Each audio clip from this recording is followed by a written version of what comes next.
Bonjour et bienvenue à tous ceux qui nous rejoignent en direct du congrès international de Tazanimac où il fait une chaleur écrasante. Nous vivons un moment historique d'une extrême importance. Tous les pays du monde ont les yeux rivés sur nous. Après plus de 10 ans de guerre avec les îles de Proxima et 30 jours après les accords de Victoria, le congrès international pour la création de notre pays va enfin avoir lieu. Nous assistons en ce moment même à l'arrivée des 21 ministres de notre nouveau pays. Ils auront l'importante mission de définir le nom de notre pays, ses couleurs et son animal emblème. Selon les lois de nos ancêtres, c'est le tirage au sort qui en décidera. Les ministres vont piocher au hasard parmi 20 propositions.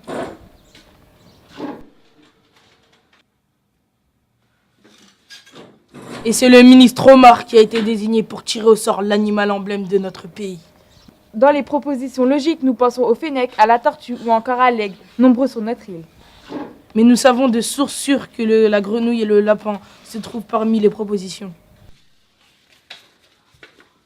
Aigle. Et comme prévu, c'est l'aigle qui tire au sort. Les ministres crient de leur joie. On sent que le résultat fait l'unanimité dans les rangs du congrès. Et c'est maintenant la ministre Nesrine qui s'avance pour tirer au sort les deux couleurs qui deviendront les couleurs de notre beau pays. On pense bien sûr au bleu de nos océans ou au jaune de nos déserts. Violet.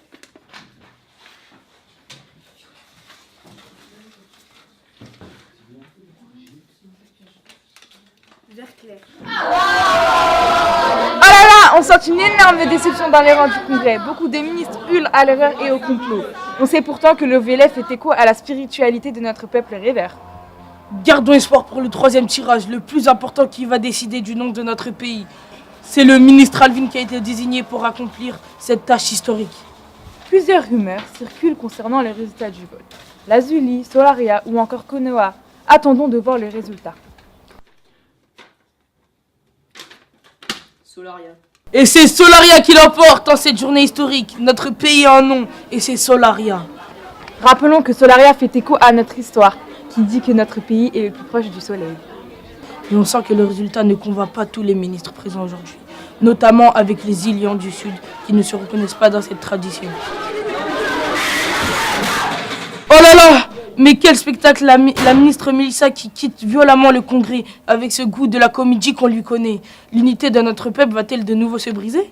C'est dans ce vacarme malheureux que nous vous rendons l'antenne. On se retrouve dans quelques instants pour découvrir les réactions des autres pays du monde face à ce choix historique.